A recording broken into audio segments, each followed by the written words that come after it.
Assalamu alaikum wa rahmatullahi wa barakatuh.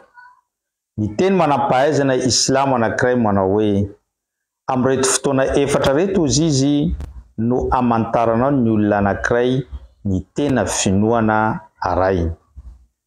Voalohany amin'izany eo am-piterahana rehefa teraka ny mpino Islam anankiray dia ny ankika no fombafomba zay ataon'izy ireo.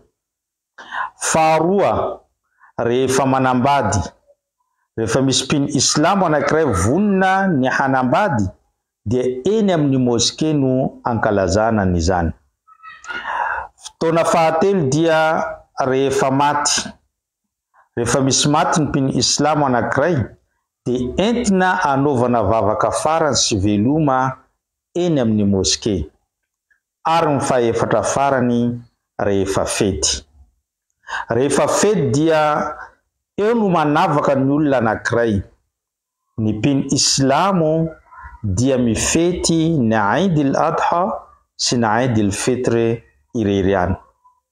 Fa ny tsy mpino Islam kosa dia mifety ireo karazam-pety maro samihafa amin'izay fotoana izay hita eto ambony tany. Mpamina sallallahu alaihi wasallam rehefa tonga ny findramonina tao Madina dia nahita ireo sahaba sy ireo olona tao Madina nilalao tamin'ny andro fety anankiray. Ka nanontany izy hoe fety ninona no ilalovanareo? Dia niteny ireo sahaba reny hoe tamin'ny vanim-potoana ny habadona izahay dia naka ity andro ity ho fety filalovanay amin'izany fotoana izany. Dia niteny mpaminany sallallahu alaihi wasallam manao hoe Tompo Allah efa namatika sy nanolo io fety io ho fety anankiroa fotsiny amin'ny finoana Islam dia ny Eid al-Adha sy ny Eid al-Fitr. Zay no fety ho an'ny mpino Islam. Ny fahatelon'izy ireo dia ny andro Zoma. Noho izany tonga zao ny farantaona. Maro amin'ireo mpino Islamo manatevin-daharana ireo tsy mpino amin'ny fankalazana izany farantaona sy ny fidiran'izany taona vaovao izany. Fanontaniana mipetraka amin'ireo olona ireo. Moa ve efa nahitanao indray andro ireo tsy mpino Islam rehefa tonga ny Eid al-Fitr sy Eid al-Adha dia nandany vola be izy ireo nanao fety niaraka tamintsika? Efa hitanao ve rehefa tonga ny Eid al-Fitr sy Eid al-Adha dia nividy lamba lafo vidy izy ireo entina hiaraka hifety amintsika? Efa hitanao ve izy ireo namono omby, namono akoho, namono vorontsiloza tamin'izany Eid al-Adha sy Eid al-Fitr izany? Raha tsia ny valiny dia petrao aminao ihany koa ny fanontaniana hoe fa maninona rehefa tonga ny fetin'izy ireo? Ianao no loha laharana na ianao no manatevin-daharana amin'ny fankalazana ny fetin'izy ireo. Tadidio ilay teny ny mpaminany sallallahu alaihi wasallam manao hoe man tashabbaha biqaumin fa huwa minhum. Nizaniza ny olona anankiray makatahaka ny vahoaka hafa dia ampidirina ho isan'ireo olona ireo izy. Mbola miteny izy amin'ny hadisy hafa manao hoe man tashabbaha biqaumin hushira ma'ahu.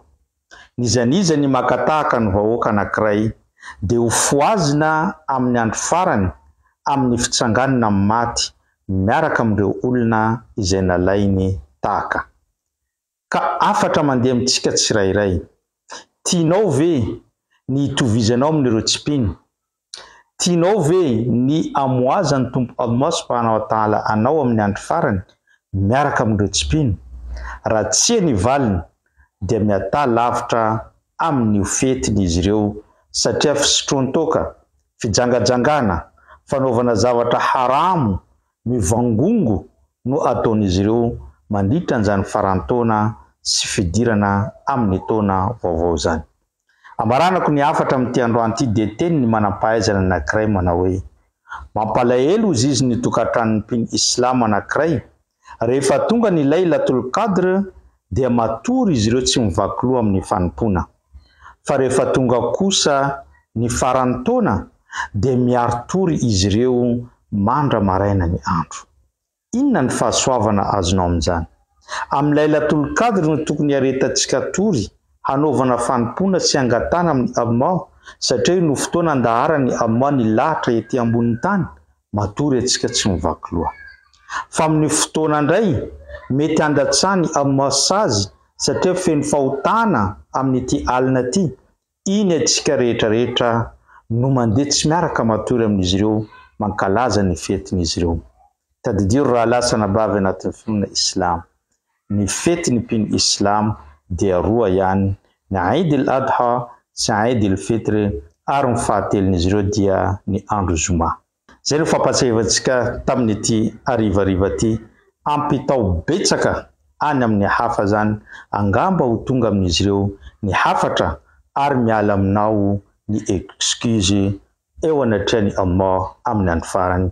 Wassalamu alaikum wa rahmatullahi wa barakatuh.